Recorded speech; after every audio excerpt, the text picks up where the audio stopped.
থেকে ব্লগটা শুরু করলাম। আজ সপ্তাহে শ্রাবণ মাসের দ্বিতীয় শনিবার। আজকে পুরো মাসটাই আমাদের শ্রাবণ মাসে নিরামিষই। কচু আলুর তরকারি করতে গেলে কচুটাকে প্রথমে সিদ্ধ করে নিতে হয়, তাই প্রথমে সিদ্ধ করে নিয়েছি, দিয়ে এখন ছাড়িয়ে নিচ্ছি।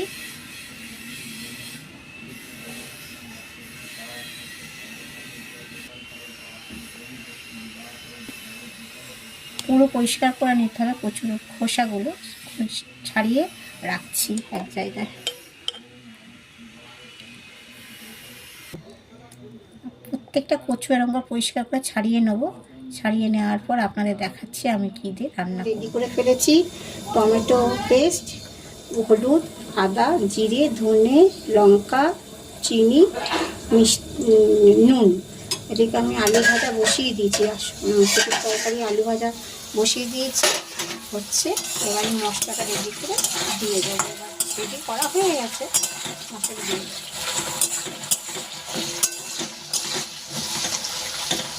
করলাম না, এই সাইডেই জিরে আর গরম মশলা দিয়ে দিচ্ছি।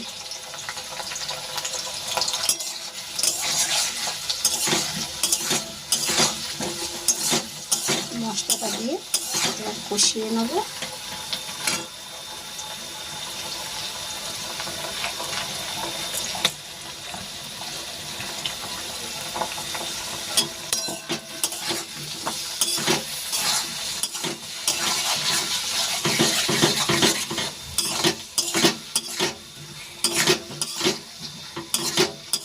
এবার কষতে থাকুক মশলাটা দিয়ে।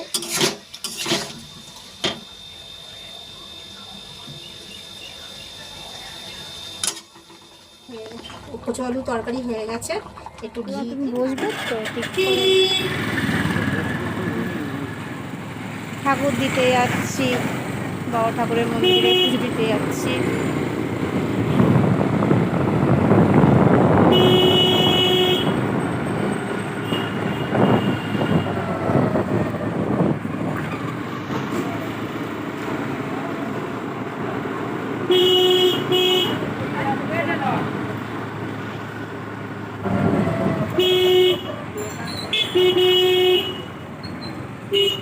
মন্দির ফাঁকা আছে, এই দ্বিতীয় শনিবার বলে ফাঁকা আছে। হ্যাঁ, তো ফাঁকা নেই, আমাদের জন্য সব